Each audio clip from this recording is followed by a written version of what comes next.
Trump faces legal challenges over deportations resulting in prison without trial.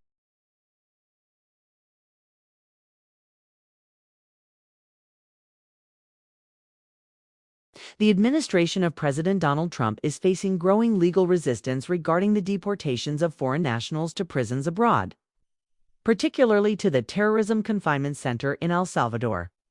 Lawyers argue that this practice constitutes punishment without trial, violating the U.S. Constitution.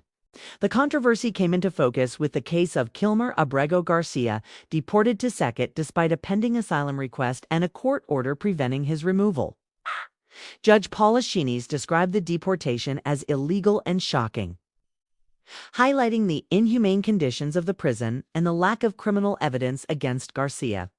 The U.S. Supreme Court ordered the government to facilitate his return, although the administration contested the decision, citing limitations of authority.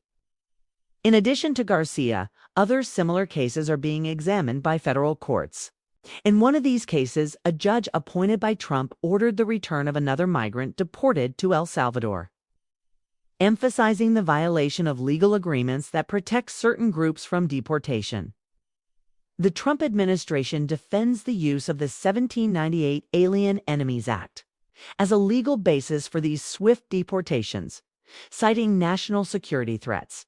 However, critics argue that applying this law in times of peace is unconstitutional and that deportations without prior trial violate individuals' fundamental rights. The debate over the legality of these deportations continues to intensify, with civil rights advocates and judicial authorities questioning the administration's adherence to constitutional principles.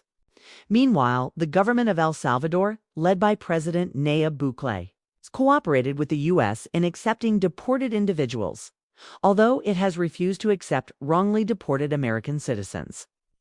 Legal experts predict that more court rulings may arise, potentially limiting the U.S. government's ability to carry out deportations without trial, especially to foreign prisons. These cases could set significant precedents for future immigration policies and human rights protections.